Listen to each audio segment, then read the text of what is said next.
Since Trump moved back into the White House, the West has realised that it probably can't rely on the US in the same way anymore. Alliances that once seemed stable and long-lasting have started to crumble, security guarantees have weakened, and democracies have had their sovereignty threatened, all at the altar of the America First policy. Recognising this, and with the UK economy in a particularly bad place at the moment, Keir Starmer had a choice to make: cozy up to the US president, or attempt to repair and rebuild the relationship with the EU. So far, he's tried to have his cake and eat it, an approach that many think can only last so long. However, there's a third approach, trying to build relations with other countries that are culturally, economically, and internationally aligned with the UK. A good place to start would be with CANZUK, a proposed union between 4 English-speaking nations: Canada, Australia, New Zealand, and the UK. So, in this video, we're going to go through the CANZUK proposal, looking at how these countries already work together and how they could provide a counter to Trump's isolationist America.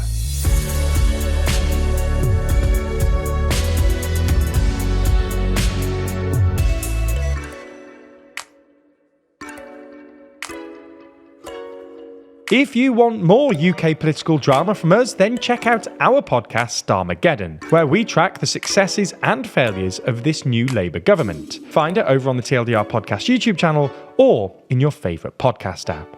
Now, it's worth starting by saying that the idea of a close union between Canada, Australia, New Zealand and the UK isn't a new one. It was mentioned in the 1967 book Colonies into Commonwealth, in which the author, William David McIntyre, suggested that such a union had already been discussed in a local newspaper, and that it could rival that of the US. Part of the reason behind such an idea was the dissatisfaction that Britain had been excluded from the space race, and that with the advent of supersonic airliners, people could move freely between these countries, emigrating and easily visiting family members. As a result, it was argued, these countries would no longer have to just watch Earthbound. Despite lofty ambitions, there was little movement towards such a union in the decades since the book's publication. The idea, though, gained new prominence after the UK voted to leave the European Union, with a number of academics and journalists such as Andrew Lillico and James C. Bennett pushing harder for the creation of CANZUK. In fact, writing for The Telegraph in 2016, Lord Roberts argued that a CANZUK union could become the third pillar of Western civilization, after the US and the EU, and that it could easily become one of the great powers. He added that such an idea would effectively realise Winston Churchill's great dream of a Western alliance based on 3 separate blocks. The idea has, yet again, gained popularity online since the election of Donald Trump. Given the 4 countries involved, it's not hard to see why.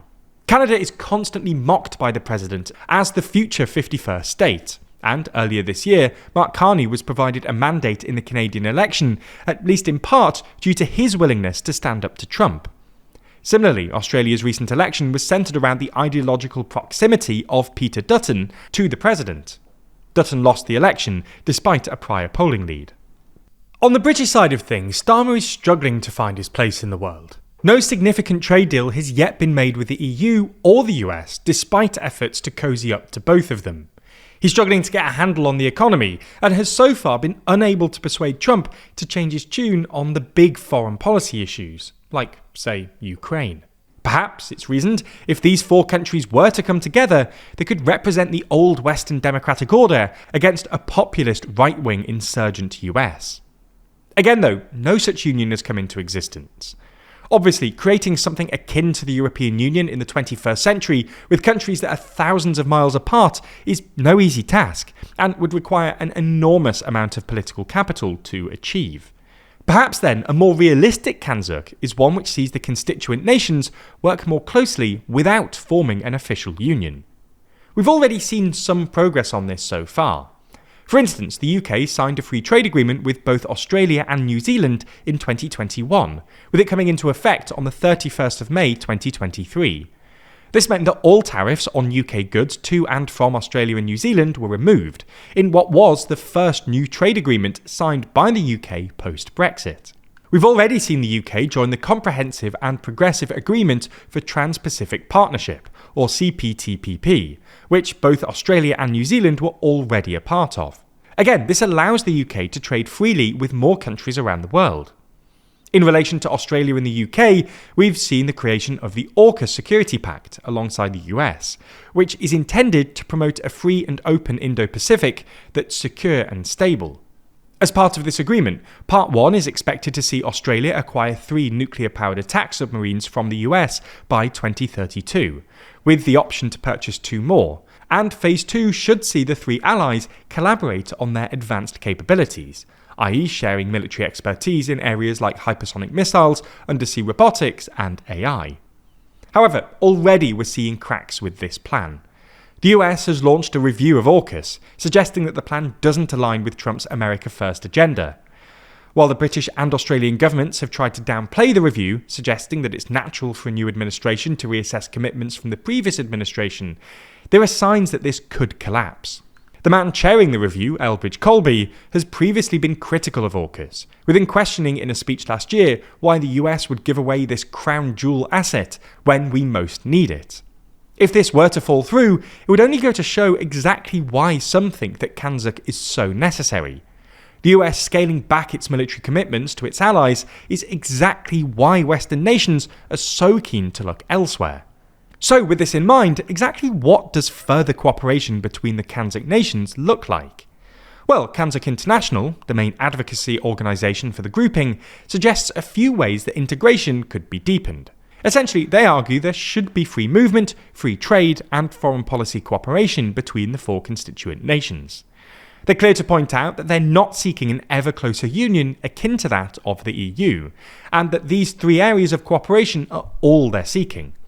Taken together, they argue cooperation in these areas alone would bring economic, social, and diplomatic opportunities to each nation. It's entirely possible that the governments of these nations agree to some of these proposals. As we've already explained, there's been a good degree of movement towards free trade between the nations in recent years, and as the world becomes more volatile, more foreign policy cooperation is certainly possible. The tricky one to see here is free movement being agreed to, especially while immigration is such a controversial topic. Like a lot of things right now, this topic is increasingly complex and ever-changing. And here at TLDR, we're committed to learning more to help us understand the world around us. Luckily for us, our sponsor this week, Brilliant, helps us do just this. We know that learning a little every day is one of the most important things you can do, both for personal and professional growth. And Brilliant helps you get smarter in minutes a day. You can even perfect your skills wherever you are, whether you're on the go or winding down. It's the opposite of mindless scrolling. Brilliant has the perfect mix of engaging problems, competitive features, and daily encouragement that keeps you motivated and on track. For instance, Brilliant's data science content uses real-world data to train you to see trends and make better informed decisions. No matter your level of skill, these courses are perfect to start or continue learning data analysis, with a full suite of content covering data visualizations, algorithms, regression models, and more. Learn how to parse and visualize massive datasets from brands you know to make them easier to interpret. Plus, all content on Brilliant is crafted by an award-winning team of teachers, researchers, and professionals from Stanford, MIT, Caltech, Microsoft, Google, and more. To try Brilliant for free, visit brilliant.org/TLDR, scan the QR code on screen, or click the link in the description. By doing so, you'll also get 20% off an annual premium subscription, and they'll know you came from us, which really helps us out.